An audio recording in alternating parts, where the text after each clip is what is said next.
Bonjour à tous et merci de nous rejoindre sur Futur TV pour cette nouvelle édition de la rédaction. Voici les titres de ce journal.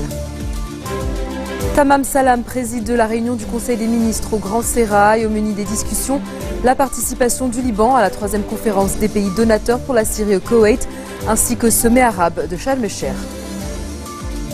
Nouveau massacre de civils au 7e jour de la campagne aérienne de la coalition arabe au Yémen. Une quarantaine de personnes ont été tuées dans le bombardement d'une laiterie.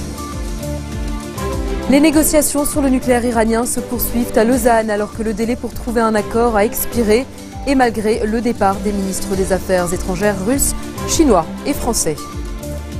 Et à suivre également dans ce journal, la Palestine devient membre de la Cour pénale internationale. Elle a l'intention d'y faire juger les dirigeants israéliens pour crimes de guerre. Au-delà du symbole, les conséquences de cette démarche restent néanmoins incertaines. Réunion du Conseil des ministres ce mercredi au Grand Sérail sous la présidence de Tamam Salam. Au menu des discussions, la participation du Liban à la 3e conférence des pays donateurs pour la Syrie au Koweït, ainsi qu'au sommet arabe de Sharm el-Sheikh.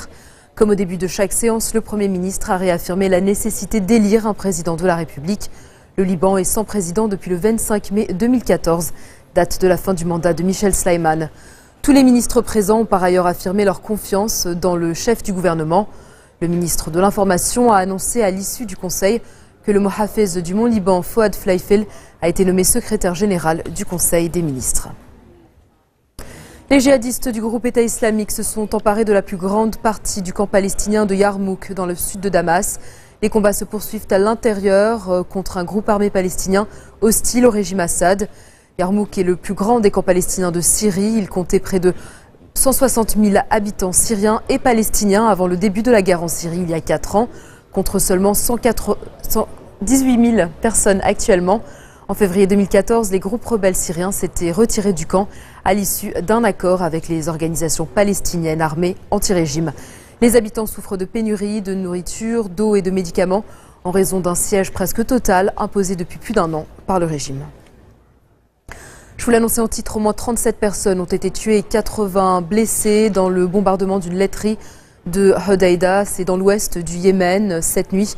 Ce n'est pas clair pour l'heure si elle a été touchée par un raid de la coalition conduite par l'Arabie Saoudite ou par des tirs des rebelles chiites houthis qui tiennent une position proche. Les employés de la laiterie ont été victimes de l'explosion d'un réservoir de gaz touché par le tir. Des recherches sont toujours en cours pour tenter de dégager d'autres victimes éventuelles. Riyad a pris il y a une semaine la tête d'une coalition de plusieurs pays arabes et africains pour déloger par la force les milices houthis qui ont pris le contrôle de vastes parties du Yémen. Les discussions sur le nucléaire iranien se poursuivent malgré l'expiration du délai, malgré aussi le départ des ministres des Affaires étrangères russes, chinois et français. Le chef de la diplomatie iranienne indique, lui, que l'accord de compromis pourrait être signé dans la journée, mais aucune déclaration allant dans le sens d'un accord politique n'a été faite jusqu'à présent. C'est donc dans une certaine confusion qu'ont repris ce matin les discussions sur le nucléaire. Tard hier soir, l'Iranien Mohammad Javad Zarif se montrait confiant, tout comme le chef de la diplomatie russe Sergei Lavrov. Mais pour les représentants allemands ou britanniques, les pourparlers butent toujours sur plusieurs questions importantes. En premier lieu, la durée de l'encadrement des activités iraniennes de recherche et développement dans le domaine du nucléaire. Les puissances du groupe 5+1 veulent s'assurer que le régime de Téhéran ne fabrique pas la bombe atomique sous couvert de son programme nucléaire civil. Les négociations butent aussi sur les sanctions internationales. Le P5+1 propose qu'elles soient arrêtées graduellement et non immédiatement, comme le souhaite l'Iran. Écoutez la réaction de Laurent Fabius. Les choses ont avancé, mais pas encore suffisamment pour que, au moment où je suis revenu faire le point, on puisse immédiatement conclure. La position de la France, vous la connaissez, c'est d'être ferme et en même temps de faire en sorte que tous les engagements pris soient vérifiables. L'objectif, il est également connu. En ce qui concerne le nucléaire civil, l'Iran a parfaitement le droit d'accéder à toute l'énergie nécessaire. Mais en ce qui concerne l'arme atomique, c'est non. On a avancé, mais pas sur tous les points. Et donc, j'ai laissé mon directeur politique là-bas. Je me tiens en contact avec lui. Et dès que ce sera nécessaire, je repartirai là-bas. Mon collègue russe et mon collègue chinois, eux, sont repartis. Il reste mon collègue américain, iranien, 2 autres collègues. Mais pensé avec le président de la République qu'il était nécessaire de faire le point au Conseil. Non, notre attitude n'a pas changé depuis le début et ça a été la même d'ailleurs lorsque j'ai négocié il y a déjà plusieurs mois, c'est une négociation qui remonte à longtemps. Nous sommes fermes, nous voulons un accord robuste, parce que l'affaire est quand même très très importante et il s'agit de savoir si un pays peut avoir ou non l'arme nucléaire. Donc il faut être ferme et solide. Et il faut être précis dans les vérifications. Mais nous souhaitons qu'il y ait un accord, il n'y a pas d'ambiguïté. Simplement, cet accord ne peut avoir lieu que s'il est robuste et vérifiable. L'ancien ministre français des Affaires étrangères, Alain Juppé, a pour sa part salué la position de fermeté de la France dans le dossier iranien. Le maire de Bordeaux a cependant souligné que la communauté internationale a intérêt à sortir l'Iran de son isolement. On l'écoute. Majeures. Ce sont des négociations absolument stratégiques. Je crois que nous avons tous intérêt à sortir l'Iran de son isolement. Il faut le remettre autour de la table. Par exemple, il ne se passera rien en Syrie sans que l'Iran ne participe à la négociation. C'est plus Bachar el-Assad qui compte, ce n'est plus qu'un pion. Cela dit, il faut évidemment que l'accord nous donne toutes les garanties que l'Iran n'accédera pas à l'arme nucléaire. Donc ce sont des négociations très difficiles. Je pense que la France a raison de mettre la barre haut. J'espère qu'on arrivera quand même à une issue positive. Avec votre expérience et votre flair, vous pensez qu'on est, puisque ça traîne, qu'on est là sur le point d'aboutir? Les Américains y tiennent beaucoup. La France a la position que je viens de dire. C'est aussi l'intérêt des Russes. Donc je pense qu'il y a une convergence d'intérêts pour qu'on aboutisse. Et puis, si on aboutit, il faut bien voir que ce sera sans doute un plus pour ceux qui en Iran ont une vision plus ouverte. Tikrit est-elle débarrassée des djihadistes? Si l'on en croit la joie des soldats irakiens, la ville est désormais sous contrôle. Il resterait pourtant, selon le ministre irakien de l'Intérieur, un quartier, Qadisiyah, qui serait toujours sous contrôle des combattants de l'État islamique. L'armée a pu compter à nouveau sur le soutien crucial des milices chiites envoyées par l'Iran et qui avaient cessé leur offensive contre Tikrit en raison des raids aériens américains sur la ville. Dans la ville, il faut encore désamorcer de nombreux engins explosifs et pièges laissés sur place par l'État islamique. Ce sont eux qui avaient entraîné l'interruption de l'opération des forces gouvernementales. Prochain objectif à présent, la province de Ninive, plus au nord, dont le chef-lieu, Mossoul, est le bastion de Daesh. Dans un instant, nous ferons le point sur le rapport annuel d'Amnesty International sur la peine de mort.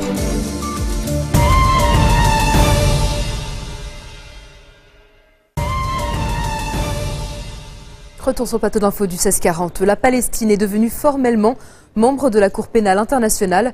Une cérémonie à huis clos s'est déroulée au siège du tribunal à La Haye pour marquer cette adhésion.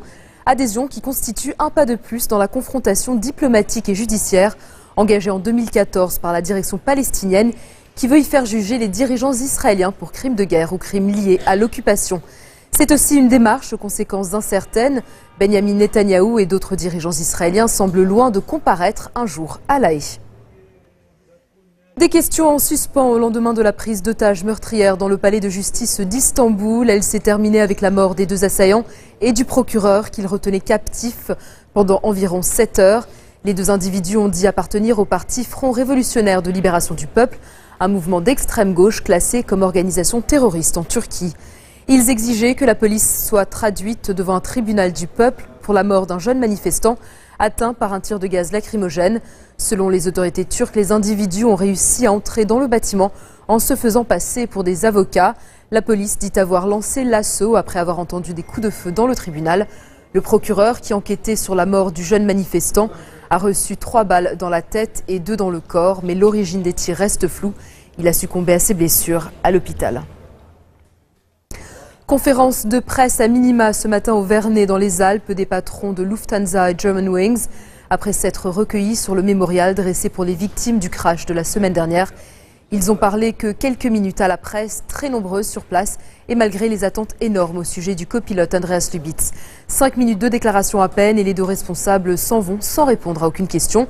De quoi susciter pour le moins la frustration des familles des victimes, car selon la compagnie aérienne, le copilote avait informé en 2009 l'école de pilotage de Lufthansa qu'il avait connu une grave dépression. Sur le site du crash, enquêteurs et gendarmes ont collecté plus de 4000 pièces, débris de l'avion et corps. Selon la gendarmerie française qui a également annoncé que l'évacuation des corps était terminée, qu'il n'y en avait plus dans la zone du crash. La deuxième boîte noire, elle, n'a toujours pas été retrouvée.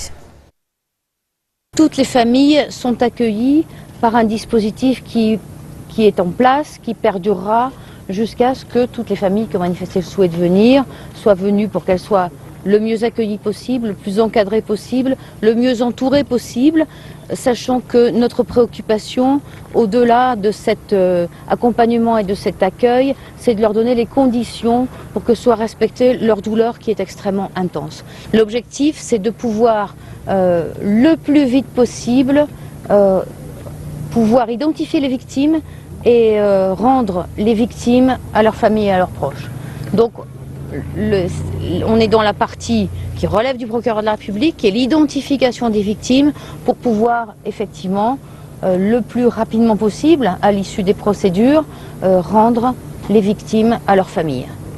Donc tant que cette procédure n'est pas terminée, effectivement, il n'y a pas de possibilité d'approcher le site au plus près que l'endroit qui est face à la montagne où a eu lieu ce crash, cette catastrophe au Vernet. C'est officiel, le Nigeria a un nouveau président. Des scènes de liesse ont éclaté après la victoire de Muhammadu Buhari à l'élection présidentielle. Selon des résultats officiels, l'ancien putschiste, un musulman du Nord, remporte le scrutin avec environ 2,5 millions de voix d'avance sur le président sortant, Goodluck Jonathan, un chrétien du Sud. Il s'agit de la première alternance démocratique au Nigeria depuis la fin du régime militaire il y a 16 ans. Muhammadu Buhari est déclaré vainqueur dans 21 des 36 États du Nigeria. Son rival a reconnu sa défaite et appelé ses partisans au calme. L'annonce des résultats n'a entraîné pour l'instant aucune violence majeure. Le précédent scrutin, il y a 4 ans, qui opposait déjà les deux hommes, s'était soldé par des affrontements qui avaient fait environ 800 morts. Amnesty International a publié son rapport annuel sur la peine de mort. Selon l'Organisation de défense des droits de l'homme, il y a eu près d'un tiers de condamnations à mort de plus en 2014 par rapport à l'année précédente, mais moins d'exécutions. Amnesty International s'inquiète cependant d'une hausse alarmante des peines prononcées en Égypte et au Nigeria. Regardez.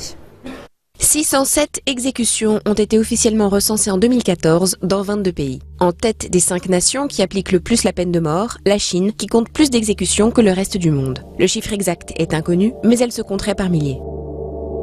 Par ailleurs, la peine capitale a été appliquée au moins 289 fois en Iran, 90 fois en Arabie Saoudite, 61 fois en Irak et 35 fois aux États-Unis. Malgré une tendance générale à l'abolition, plusieurs pays ont repris les exécutions en 2014. L'Égypte, la Jordanie, la Guinée équatoriale, le Pakistan, le Bélarus, Singapour et les Émirats arabes unis. Au moins 2466 nouvelles condamnations à mort ont été prononcées dans 55 pays, c'est 28% de plus qu'en 2013. Des sentences qui interviennent pour des délits variés, infractions économiques, drogue, blasphème, adultère ou meurtre. La doyenne de l'humanité s'est éteinte à l'âge de 117 ans. La japonaise Misao Okawa est décédée dans la maison de repos où elle vivait. Elle a fêté son anniversaire il y a moins d'un mois, entourée de sa famille, notamment de son fils aîné, âgé lui de 92 ans. Cette coquette petite dame, née le 5 mars 1898, est issue d'une lignée de marchands de kimonos de la ville d'Osaka. Elle était officiellement devenue la plus vieille femme du monde à l'âge de 114 ans en février 2013. Elle succédait alors à une autre japonaise qui venait de s'éteindre à 115 ans. Misao Okawa était mère de 3 enfants, grand-mère de 4 et arrière-grand-mère de 6 enfants. Le plus vieil homme du monde est aussi un japonais de 112 ans. C'est la fin de cette édition. Tout de suite, le rappel des titres pour marquer l'actualité de cette journée. Tamam Salam préside la réunion du Conseil des ministres au Grand Sérail. Au menu des discussions, la participation du Liban à la 3e conférence des pays donateurs pour la Syrie au Koweït, ainsi qu'au sommet arabe de Sharm el-Sheikh. Nouveau massacre de civils au 7e jour de la campagne aérienne de la coalition arabe au Yémen. Une quarantaine de personnes ont été tuées dans le bombardement d'une laiterie. Les négociations sur le nucléaire iranien se poursuivent à Lausanne alors que le délai pour trouver un accord a expiré et malgré le départ des ministres des Affaires étrangères russes, chinois et français. Et puis la Palestine devient membre de la Cour pénale internationale. Elle a l'intention d'y faire juger les dirigeants israéliens pour crimes de guerre. Au-delà du symbole, les conséquences de cette démarche restent néanmoins incertaines.